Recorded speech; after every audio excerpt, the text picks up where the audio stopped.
Red light area आपण ज्याला म्हणतो, जिथं देवदासी महिला असतात त्यांच्या मुलाचं पालकत्व सुद्धा दगडूशेठ हलवाई गणपती ट्रस्टने स्वीकारलेलं आहे, ही जी सुद्धा माहिती लोकांना असली पाहिजे. ज्या भागात आपण ह्या गणपती बाप्पाचा उत्सव साजरा करतो त्याच भागात पलीकडच्या बाजूला जी देवदासींची मोठी वस्ती आहे, ज्याला आपण रेड लाईट एरिया म्हणतो, त्या महिलांना जे अपत्य होतं त्या अपत्याचा काय दोष, त्याची काय चूक, व त्यांना सांभाळणार कोण, बरं ते मोठे होऊन काय होणार, त्यांचं भवितव्य काय किंवा त्यांना भविष्य काय.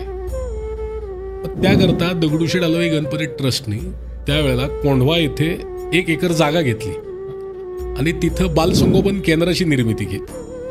त्यावेळेला असा कुठलाच प्रकल्प शासनाचा किंवा कुठेही नव्हता देवदासींच्या मुलामुलींसाठी. त्यावेळेला 60 मुली आणि 40 मुलं दगडूशेठ हलवाई गणपती ट्रस्टनी दत्तक घेतली आणि त्यांचं पूर्ण संगोपन त्यावेळेला केलं. अनेक मुलं त्या माध्यमातून घडली. शेवटी गणपती बाप्पा हा विघ्नहर्ता आहे आणि सुखकर्ता आहे. बरोबर.